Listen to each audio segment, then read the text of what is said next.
It's a brand new edition of NFL Power Rankings. We are presented by Energizer, along with Eric at home, Mike Am with you. We go through the top teams in the NFL. Actually, we're going through all the teams in the NFL for complete analysis of all 32. Check out NFL.com. Eric, I had asked you, hey, did you watch the World Series game before we started recording? You said, no, Monday night was over. I get home and I immediately go to my inbox because I usually get a preview of what your rankings are going to be. And you had said, hey, like the game was over. I fell asleep on the couch. And I don't want to get TMI here. Was that by design though? Like, were you told to sleep on the couch? It happens more often than I probably should let it happen, right? I'll start watching TV. I'll get into something interesting. Next thing you know, I wake up, it's, 1:45 in the morning, and I'm thinking, I got to be up in about 4 hours here. This isn't very good. But the alert for the game came off right when I woke up. So I didn't realize quite how long it had gone. We got off the set on Monday Night Football on our post-game show. Our researcher said, hey, it's in the 10th inning. It was a long one, I think, for all sports fans. When I was reading your article, by the way, while the game was going on, I did notice that you called the rankings semi-chalky, and I think that's maybe the best way to describe really the top here. Let's go through 1 through 8. You got the Detroit Lions sitting at 1, the Colts at 2, and the Chiefs at 3. So no change there. The Packers move up 1 spot to the 4th position. Philadelphia, Seattle, we got the Rams at 7, and Tampa Bay sitting at 8, sitting at that 6-2 record. I think we should focus in on the Colts. They feel like a very, very complete team, and I guess it shouldn't surprise, well, maybe it surprises some people, but it shouldn't surprise us right now, considering how these pieces are all working together. Are we finally at a point where we just say, hey, like, this is legit, and they had a real chance to get to the Super Bowl? Yeah, I kind of slow played them a little bit, Mike. It was just sort of holding back. I wanted to see a bigger body of work, maybe some better competition. But I've seen enough to say, hey, if this team stays relatively intact through the rest of the season, they're going to be a problem, okay? Daniel Jones has played very well. It didn't have a great first half Sunday, but eventually receivers came open, and they have so many guys they can throw to. And, of course, the backbone of that offense, too, Jonathan Taylor, and really that offensive line, too. I think we should mention them. Quentin Nelson, guys like Bernard Raymond, Tanner Bortolini getting out on these runs and these screens and everything. And, boy, when you can take a punt in your territory and the other team's not going for it, what do? You hand off to Jonathan Taylor. He takes it 80 yards, and that's just how explosive they've been. A little worried about the defense, Mike. I mean, they've given up some yards this year, there's no doubt, but that pass rush can cover some of it, and they're always seemingly playing with leads, which really helps, I think.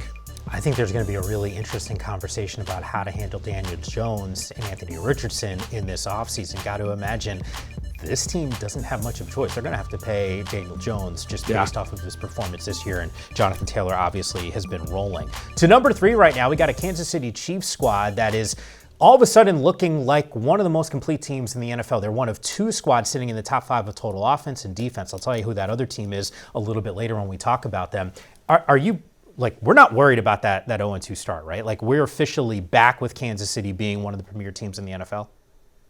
Yeah, the 0-2 start certainly had me kind of pausing a little bit. The loss to Jacksonville, everybody was sort of questioning, hey, is this sort of shades of what we saw last year coming to roost, right? All those close games that they won, could have lost several. This one, the Monday night game, I thought was a really interesting test. The Commanders brought everything they had more energy early. It was a tie game. And then what happened in the third quarter? The Chiefs turned their lights out. And Mike, again, just kind of comparing it to the last couple years worth of Chiefs teams. I know they're different, but the core is the same. Andy Reid, Patrick Mahomes, Travis Kelce, all the rest. They now have the explosiveness to turn your lights out fast. I don't think they had that as readily available to them the last couple seasons. But now Rashee Rice is in the lineup, Xavier Worthy healthy. You still have Marquise Brown. Obviously, Kelce can have a big night. He had the dropped catch that went for an interception.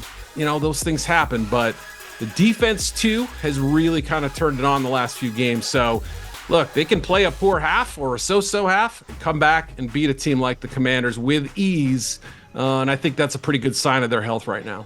What do you make of this game on Sunday against Buffalo? Because this is that, before the season, you'd say must-see television. Now that we're in the season, I'm still saying it's must-see TV. It is, right. And obviously, you can kind of throw the records out a little bit or whoever's playing the best at the time, given that Buffalo has had a little bit more success in the regular season meetings. Obviously, Kansas City more in the playoff meetings. So who knows, right? Final season at Highmark. These teams know each other pretty well. Bills had a get-right game last week, but this KC defense and what they're doing on offense could be tough to stop. Yeah, good to see Buffalo sort of get their minds right. It was back-to-back losses and then they handle business against the Carolina team that didn't have Bryce Young, but a win is a win. All right, time for Future Champions. It is presented by FanDuel. Take a closer look at the NFC North odds to win. The Green Bay Packers sitting at -130. They are the favorite. The Detroit Lions not far behind, +125. I think you make an argument Detroit's got one of the top 2 or 3 offenses in the league. Feel good about that defense when they're healthy. The Bears had a 4-game winning streak. That got snapped. They're in that 3rd position, +2,200. And then +4,500, the Minnesota Vikings, who will be playing J.J. McCarthy now that Carson Wentz is no longer healthy, although I think JJ was ready and he was going to get that job back. All right, the Packers sit at number 4 right now. You wrote on your article that's on NFL.com with regard to these power rankings, Jordan Love, that's the best game that you've seen. I actually think it's a really positive sign that in a big moment, you could say, hey, regular season, but it's big when it's Aaron Rodgers on the other side. It's a primetime game, Sunday Night Football. He played his best game that you think you might have seen from him. Yeah, I mean, I heard a lot of people talking about, what a great second half he had. I thought he played a great 4 quarters, right? They couldn't really generate the kind of points they wanted early, and we've seen that from the Packers, maybe a little bit slower starting, or they have one good drive early and then kind of stall out. But, Love seemed to get better as the game went on. You found these plays with Kraft, who missed a chunk of this game with injury, but, he did outstanding. Obviously, Watson back in the lineup, that helps. Didn't really have much of a run game going, but never truly felt threatened. Even when they were down 19-14, it felt like the momentum was on their side. Some of that you credit the Green Bay defense, certainly. Some of that you obviously credit the offense. But you're right, as far as big moments go, playoff atmosphere, Pittsburgh team that's had some success this year, the specter of Rodgers, whatever you want to say. Jordan Love, I thought, outplayed him, not by a huge margin, but by enough to win the game. And the Packers, this was probably one of their best games of the season outside of that Week 1 win over the Lions. They look like a more complete football team, and I'd say this, Micah Parsons, 6.5 sacks on the year. They sacked Rodgers 3 times in this game, and maybe that's the difference here. The only other thing that I would add is you saw in that first half, Green Bay trying to go with those deep shots a whole lot in that first half. They went to the quick game in the second half, and you saw 20 straight completions from Jordan Love. Maybe that's a recipe that we see duplicated over the coming weeks. Carolina on deck now for the Green Bay Packers to once again move up 1 spot into that 4th position. The Eagles also move up 1 spot. They sit at number 5. Look, I don't want to say get right game. I mean, look, they had to avenge what happened in week number 6 to the Giants, but they're heading into the bye. Are all things okay? I mean, we've seen an explosive passing game. We've also now seen Saquon get back on track with another monster game against the Giants. Can we finally just say, hey, let's put the drama aside? They got a comfortable lead in this division. They're really good. I think we're almost there, if not there already. Yeah, I mean, obviously the last couple weeks have looked good, a lot better than we expected. The questions about the offense, what was wrong with Saquon? Why wasn't Hurts being able to connect with his receivers? And a game with no A.J. Brown, the offense looked great, right? Saquon Barkley was obviously a huge part of it. Hurts kept up with his 4 TD passes. They were very good in the red zone. Barkley gets hurt at the end of the game, but they're on by. It doesn't sound like a serious injury. So this was kind of the best of all worlds developing here. You vanquished the team that beat you earlier in the season. You develop Barkley, you get him going again. The injury isn't that serious, and the defense ends up taking care of business when it matters. So, yeah, again, this is, if you kind of look back to last year, that first month of the season, the Eagles were still kind of feeling themselves out. Loss of the Bucks, close win over the Saints in New Orleans, and really turned it on after the bye. So I kind of wonder, even if it's a little later this season, is this the time where they kind of hit the turbo boosters and get back into that upper echelon where they were last year by season's end? Of all the teams in the NFC, do they have the highest ceiling? They might. Obviously Green Bay is really interesting with if Love plays at his peak and Parsons start dominating, and the Lions, if they get healthy defensively, you could certainly make a case for them. But those are the teams that come to mind right away when you say that. Obviously, the NFC West has a little something to say about it too, but there's some teams that have some pretty high ceilings, and they've got to be one of the top ones. Yeah, look at the talent that's on this roster, both offensive and defense, and I think if we remove some of the drama, they are one of the scariest teams, and it looks like their path. Giants obviously banged up. Scatterboo goes down. We've seen what's happened now with the Commanders. Hopefully Jaden can get back onto the football field. They got some problems, and Dak and company, we know that there's some issues there too. One team that has been rolling Doesn't feel like there's many issues. Bo Nix, the defense has been balling out, and he is delivering haymaker after haymaker. Won 5 straight games. Where do they sit on the rankings? The answer to that is coming up next.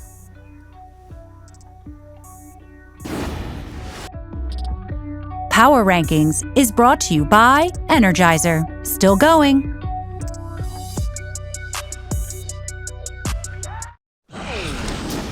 Back here on Power Rankings, along with Eric Edholm, Mike Ham with you. Teams 9 through 16, according to Eric. No change at 9, 10, and 11. It's the Bills, the Broncos, and the Patriots. I still can't believe we're talking about New England as a 6-2 football team. More on them in just a moment. The Chargers at 12. The Niners drop a spot to 13. We have the Steelers also falling one spot. They're a 4-3 football team at 14th is their position. The Jacksonville Jaguars at 15. And the Houston Texans, that offense woke up. They move up 5 spots into the 16th position. All right, the Buffalo Bills, I think, is sort of an interesting team to dissect here because I made reference to it. We had the 2 losses, one of them against a Patriots team where they've typically owned this entire division. I think that was a wake-up call. Then they lose the following week. Then it's a bye. And then they beat a Carolina team without their starting quarterback in Bryce Young. Is it fair to say, like, hey, they're who we thought they were, especially because we saw from James Cook, basically over 200 yards on the ground? Or are you still a little hesitant to say, hey, they're going to be able to handle business against that Chiefs team on Sunday? Yeah, obviously they've had a good sort of regular season record against the Chiefs, and they probably know how much this game means. And look, 40-9, you're never going to really complain with a final like that, especially when James Cook is finding this much green, when you can't see another Panther in the screen.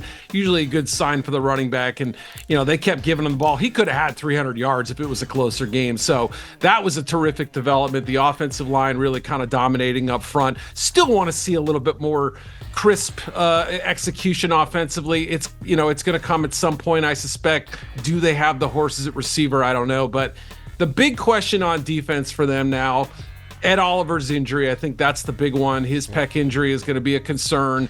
Don't know if he's out for the year, but it's certainly going to be out for a while. It stinks too, just because you get Larry Ogunjobi back, you get Michael Hoyt back. He had a big game Sunday. It felt like that defensive line was really kind of coming together now. All of a sudden, they have one of their best players out. So still kind of pumping the brakes slightly, but a win over the Chiefs next week could obviously flip that pretty quickly. Cannot wait to see it, because if that does happen, where you end up putting KC and where you put Buffalo, I think is going to be one of those interesting stories. I'll be reading it Monday night super late while you're sleeping on the couch yet again. Time for the team of the week. It's presented by Truist. At number 10, it's a Broncos squad. You could say what you want. I love what this team does offensively. I know there's been a little bit of some hiccups and some roller coaster moments for him, but I'll give him the benefit of the doubt that Bo Nix has got to figure it out, and we'll have it figured out the rest of the way. I think the most impressive thing that we saw from this win, I loved Dak and what this offense has been doing for the Cowboys. Eric, they shut them down. Now all of a sudden I take a step back and say, all right, I know Denver's lost a couple games. Those are walk-off field goals late. Could have gone the other way. This, to me, is one of the best teams in the NFL, and I'm almost surprised. I know you have them 10th, but I think there's an argument they could have even been a little bit higher. Yeah, I mean, there are a lot of teams in this range, right? The Bills could certainly rise, New England and Denver. I mean, obviously, we've like you said, we've seen games where they've had some early hiccups, and when Bo threw that interception on the third play of the game, I went, uh-oh, another slow start, but they quickly ended that talk. I mean, I think touchdowns in 4 of their next 5 drives, and, Nix had his best game. R.J. Harvey had his best game, had the touchdown receiving right there, also had 2 rushing, one from a Wildcat and one just a clean 40-yard run around the end. So, they're finding more ways to get him involved. Cortland Sutton did have the touchdown drop, but he caught a beautiful one later. This was as close to perfect execution for this team this season. So great on both sides of the ball. Big worry, though, with Patrick Surtain. He missed half the game. He's going to miss some time, too, with that pec injury. You see him kind of flexing there right now. Riley Moss has been picked on. There's no doubt about it. So that pass rush and the other defenders on the field have to really kind of do their job. Chris Abrams-Drain likely to take the starting job there. And that's why they drafted Jahdae Barron in round 1, just to have more depth, I think, on that side of the ball. Their defense was believed to be the unit that was going to carry them while the offense kind of matured and reached peak performance. The Knicks touchdown to Sutton, I don't know if he could have placed the ball better. What a beautiful ball that Bo Nix was able to throw there. Nix, not only the other young quarterback having success at number 11, is the New England Patriots. Drake May, I keep hearing his name being sprinkled into that MVP conversation. I don't know if I'm quite ready to go there. He's having a great year. I mentioned this before with the Chiefs, one of two teams in the NFL, top 5 offense, top 5 defense. It's this Patriots team that's there as well. I couldn't help but notice on your article on NFL.com with regard to these power rankings, you mentioning a softer schedule for the Patriots. I know you're doing some schedule watching while you're tracking what this team and what every team can do in the league. How important is that as you project out on where this team might finish this year? Yeah, early in the year, we looked at the schedules and the strength of schedule based on the projected wins, not necessarily last year's win percentage. And you said, man, the Patriots have some games they can win, 49ers too. And it's holding up with New England. They have a very, very favorable schedule. Their 9 remaining opponents have a win percentage of .362. No other team is below 400. So that tells you quite a bit. Even with the Ravens on their schedule, expected to be much better than their record indicates. This is a team, the offense is humming. Yeah, Myles Garrett did cause some problems for him, 5 sacks. They had 6 total as a team, but the big pass plays, May's legs, he's really used them every single game. And the increased improvement of the New England defense. Maybe not the 3 best teams they faced the last 3 weeks since Buffalo, but still, you're seeing better execution on that side of the ball. And, I can't wait to see how they match up with teams like Tampa Bay and Baltimore, some of the better teams left on their schedule. Only thing I'll throw out there with regard to this Patriots team, offensive line play. Drake May, yes. I feel like it's been getting beat up a little bit. Just a storyline to watch as the season progresses over the next few weeks. Time for Power Moves. It's presented by Energizer. Moving up 5 spots into the 12th position, we got a Chargers team. Do you want to talk Justin Herbert on the football field or all the posts on social media? What's his girlfriend's name? Madison Beer? That's the girlfriend's name? I feel like they're everywhere. Lakers game, Halloween costumes. This is a different side of Justin. I've known him since he was at Oregon. It's kind of cool to see, it having some fun in real life, and clearly when his team is healthy, get Joel back into the lineup. This team's dangerous all of a sudden. Again. Absolutely. And what I love about Justin is after a win, he'll use a little of that subtle sarcasm too. He's this bright guy. You remember the Oregon days. He was studying molecular biology or whatever. But now he's studying football 301. It feels like he's taken a big step this year, even with that little lull and, taking some hits and making some interceptions. But with Oronde Gadsden really breaking out the last couple games, he looks like Antonio Gates. I mean, this is the second coming almost. He's been really impressive. We know Ladd McConkey can do it. They have veteran receivers too. It was a really smart performance from him and a really sharp one from the offense. Kamani Vidal helped help move the chains. Joe Alt coming back on the offensive line was absolutely terrific. And, even if it wasn't a perfect night for him, the execution overall was much better. Herbert had clean pockets. And boy, when he's like that, when they give him time to operate, this is a really tough team. I am worried about Derwin James. Tarheeb's still both injured on defense. That's probably the concern of the team, and it's too bad because this last performance against the Vikings, one of their best of the season. So we'll see how they hold up after that. No division games till after the bye, so they've got a little time to kind of get right. I know we got to get to Texans real quick. Just give me one team name. Broncos, Chargers, and Chiefs right now in this division. Who takes it? I still go Chiefs. I think they're the favorites until they're not, Yeah. I was trying to bait you a little bit. I just wanted to see if you would lean towards one of those other squads. It's going to be a hell of a race down the stretch here. All of these teams, 6-2, 5-3, 5-3, for all of those squads. Meanwhile, the Texans, they're at 17. I'm doing the pregame show, game day preview on Sunday. Steve White is telling me, hey, this offense, issues. Boy, I texted him a couple minutes into that game. I said, hey, I think they heard you. Houston's offense looked normal again. C.J. Stroud looked like the guy that I saw a couple years ago. Can we say, hey, this is a launching pad for what could still be for a team that's got one of the more dangerous defenses in the NFL?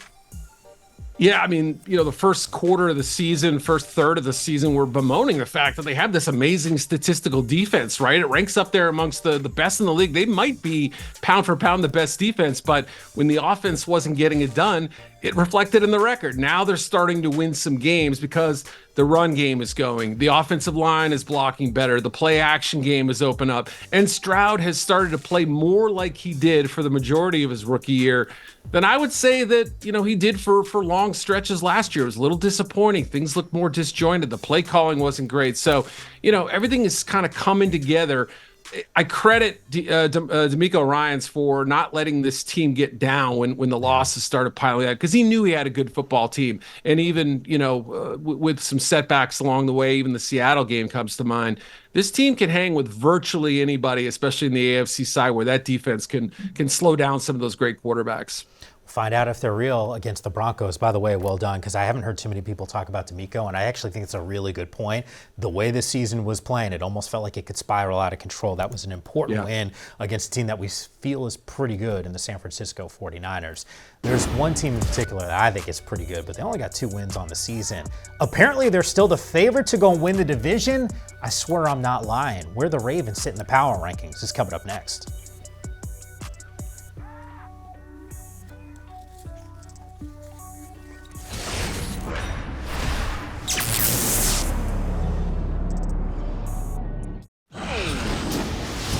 Back here on Power Rankings, we got teams 17 through 24. The Chicago Bears dropping 3 spots. They had won 4 straight games, had some issues on Sunday. The Commanders falling 2 spots at 18. The Ravens at 19. The Falcons, what's going on with that squad, at 20. Carolina 21. The Dallas Cowboys dropping 2 spots to 22. The Vikings, once again, J.J. McCarthy will get the start this week. And we got the Arizona Cardinals sitting at 24.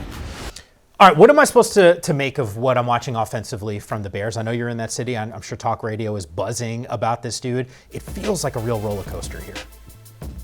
It does, yeah. I mean, everyone wanted to know how would Caleb Williams and Ben Johnson work together, and that interception was obviously the kind of the backbreaker, if you will. And you saw the reaction from Johnson. Didn't love it, and the reality is that Caleb had a tough game. I mean, they didn't execute in the red zone the first 2 drives. He had a couple grounding calls in the first half. There were some big pass plays, but combine that with a so-so running game performance, really kind of driven the team recent games. It's not going to add up, and the defense was short some members, weren't taking the football away the way they have in a lot of other wins. And that's how you lose to, Lamar Jackson is not out there, and you still find a way to lose against a team that hadn't won very much this year. So missed opportunity for Chicago after the 4 wins, highly disappointing. But, again, they've helped themselves throughout the course of the season. Now the question is, how does Caleb and Ben Johnson get back on track? Mentioned losing that game without a Lamar Jackson out on the football field. Kudos to Tyler Huntley. Snoop looked like one of the better backups in the NFL. Didn't make a whole lot of mistakes in that win. They move up 4 spots in the power rankings. They're sitting at 2-5. FanDuel says they're still the favorites in that division. How much are you buying that? A 2-win football team at this point still could win this thing. Yeah, look, I understand, maybe some Steelers fans out there are denying that the Ravens could win the division. And a couple of weeks ago, it felt like Pittsburgh had a hammerlock on that thing. But you see the way they're playing much, much, much better defensively against the Rams, and then over the bye against the Bears, too. Lamar Jackson expected back. Derrick Henry had some okay runs Sunday. You're starting to see the receivers, Zay Flowers, get more involved. So the pieces are all there. Tyler Loop's been hitting field goals like crazy this year. So all 3 phases have promising qualities to them, and you could see them with this schedule getting back to 5-5 before November's out, which is crazy to say, but it's the reality, and I think they're coming. I'm just pulling up the box score here as we focus our attention on the Atlanta Falcons. I just wanted to confirm this. 9 carries for Bijan Robinson. He had 3 catches in this game. What in the world is going on? Shouldn't he just be the focal point? I mean, Kirk Cousins was starting. I thought this was going to be a monster game for the running back.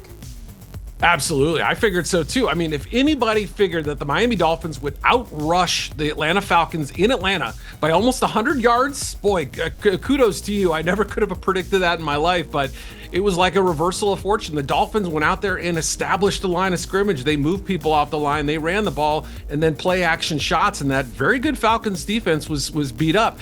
On the other side, Bijan had the early fumble. They were stacking the box. They were daring Kirk Cousins to beat them. He couldn't do it. And, really disappointing game all around. If there were any hopes for Kirk to get traded or anything, but the Falcons all of a sudden, back to kind of square one, if you will, after that big Bills win.